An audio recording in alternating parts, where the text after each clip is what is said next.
Sir నమస్కారం sir. నా పేరు స్వర్ణ నాగేంద్ర, ఎస్సీ మాల. నేను శివాలయం వీధిలో ఉంటాను. ఇప్పటికి బీఆర్ఎస్ టీఆర్ఎస్ ప్రభుత్వంలో ఉండగా 2 సంవత్సరాలు అవుతుంది. ఆర్థిక స్తోమత వల్ల తేపెంత కట్టుకుంటా రేకుల ఇల్లు నిర్మాణం చేసుకున్నాను. ఇంతవరకు రేకుల ఇల్లులో కరెంటు మీటర్కి అప్లై చేసినా కూడా 10,000 ఇస్తావా 20,000 ఇస్తావా, మరి ఇంటి పేరు ఇంటి నెంబర్ ఇవ్వమని ఇన్నిసార్లు కూడా మొరపెట్టుకున్న ఎండిఓ ఆఫీసుకు కానీ ఆ పంచాయతీ ఆఫీసుకు కానీ పోయి చెప్తే కనీసం 20,000 ఇస్తావా 30,000 ఇస్తావా అని ఇంతవరకు బీఆర్ఎస్ టీఆర్ఎస్ ప్రభుత్వాలు ఇంతవరకు మాకు ఇవ్వలేదు. కానీ నేను కనీసం నీళ్లు కూడా లేకుండా నేను చాలా ఇబ్బందులకు గురవుతున్నాను. నీళ్లు లేవు, మాకు కరెంటు సౌకర్యం లేదు. మానవ మనుగడకి అవసరమైన నిత్యావసరమైన ఏదైతే ఉన్నాయో నీళ్లు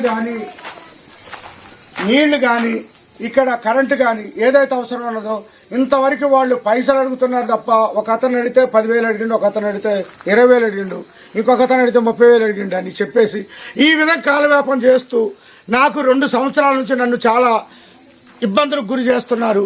కనీసం కాంగ్రెస్ ప్రభుత్వం వారు వచ్చిన తర్వాత అయినా మీకు నమస్కారం చేస్తున్నా. నాకు కొద్దిగా ఈ 2 కల్పిస్తారనే ఆశతోని మీకు నమస్కారం చేస్తున్నాను. నీళ్ల సౌకర్యం కానీ కరెంటు సౌకర్యం కానీ కల్పిస్తారని ఆశిస్తున్నాను. బీఆర్ఎస్ ప్రభుత్వంలో టీఆర్ఎస్ ప్రభుత్వంలో డబుల్ బెడ్రూమ్ ఇస్తారని చెప్పేసి నేనేదో చేతనైనంత వరకు తేపెంత కట్టుకుంటూ రేకులు వేసుకొని ఈ విధంగా జీవిస్తున్నా. ఇంతవరకు ఇల్లు కూడా ఇవ్వలేదు, ఇంటి కనీసం ఇంటి నెంబర్ కూడా ఇవ్వలేదు. నాకు స్థలం ఉన్నది, నేను ఇల్లు నిర్మాణం చేసుకుని ఈ స్థలంలో ఇంతవరకు కనీసం మీటర్ కానీ కరెంటుకి కానీ నీటికి కానీ ఇంతవరకు ఎటువంటి సౌకర్యం లేకుండా ఎండిఓ గారి దృష్టికి తీసుకెళ్ళాను, పంచాయతీ ఆఫీస్కి దృష్టికి తీసుకెళ్ళినా కూడా ఎవరు కూడా స్పందించలేదు. ఎంతసేపు డబ్బులు 10,000 ఇస్తావా 20,000 ఇస్తావా 30,000 ఇస్తావా అని ఇంతవరకు కాలవ్యాపం చేస్తారు. ఇప్పుడు 2 సంవత్సరాలు అవుతుంది ఇల్లు నిర్మాణం చేసుకొని 2 సంవత్సరాలు అవుతుంది. ఇంతవరకు ఎవరు కూడా అధికారులు స్పందించలేదు. మీకు నమస్కారం చేస్తున్నాను. నాకు తక్షణమే స్పందించి నా ఇంటికి మీటర్ ఇప్పించగలరని, నీటిని కూడా సప్లై చేస్తారని ప్రభుత్వ వారికి నేను సమన్వయంగా మనవి చేసుకుంటున్నాను. దయచేసి టీఆర్ఎస్ ప్రభుత్వం వాళ్ళ కాకుండా కాంగ్రెస్ ప్రభుత్వం వారు వచ్చినాక, కొత్త ప్రభుత్వం వచ్చినాకైనా మాకు మేలు సమకూరుస్తుందనే ఆశతోని మేము ఎంతో ఆశిస్తున్నాము. నమస్కారం అండి. మా జిల్లాలో 3 మంత్రులు ఉన్నారు. డిప్యూటీ సీఎం బట్టి విక్రమార్క కానీ, పొంగిలేటి శ్రీనివాసరెడ్డి గారు, తుమ్మల నాగేశ్వరరావు గారు, డిస్టిక్లో 3 మంత్రులు ఉన్నారు. వారి నుంచి అయినా నాకు మేలు సమకూరుస్తారనే ఆశతోని మీకు నమస్కారాలు తెలియజేస్తున్నాను. కనీసం మన ప్రభుత్వం వచ్చినాకైనా మాకు మేలు జరిగిద్దనే ఆశతోని మీ అందరి దృష్టికి తీసుకొస్తున్నాను.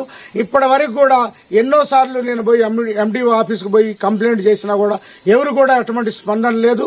కనీసం మేము మా పూర్వీకులు సంపాదించిన తాత తండ్రులు సంపాదించిన స్థిరాస్తుల్లోనే మేము ఇల్లు నిర్మాణం చేసుకున్నాను. అది ఆర్థిక స్తోమత వల్ల అలా ఇల్లు రేకులు వేసుకొని నిర్మాణం చేసుకున్నాను. ఇంతవరకు ఎటువంటి స్పందన లేదు. అధికారులు వస్తున్నారు, చూస్తున్నారు, కనీసం అటు వెళ్ళిపోతున్నారు. టీఆర్ఎస్ ప్రభుత్వం బీఆర్ఎస్ ప్రభుత్వంలో ఏ విధంగా ఉన్నదో అదే ధోరణిలో ఈ అధికారులు కూడా అలాగనే అవలంబిస్తున్నారు తప్ప ఇంతవరకు వచ్చేసి నాకు ఇంటి మీటర్ కానీ నీళ్ళకు కానీ ఎంతో రిస్క్ తీసుకుంటున్నాం మేము నీళ్ళు లేక. కనీసం ఇంతవరకు అధికారులు స్పందించలేదు. మీకు నమస్కారం చేస్తున్నారు. కనీసం కాంగ్రెస్ ప్రభుత్వం వచ్చినాకైనా మాకు మేలు సమకూరుస్తాననే ఆశతోని మీకు స్పందిస్తున్నాను. దయచేసి నాకు ఈ 2 మేలు చేస్తారని మీకు నమస్కారం తెలియజేస్తున్నాను.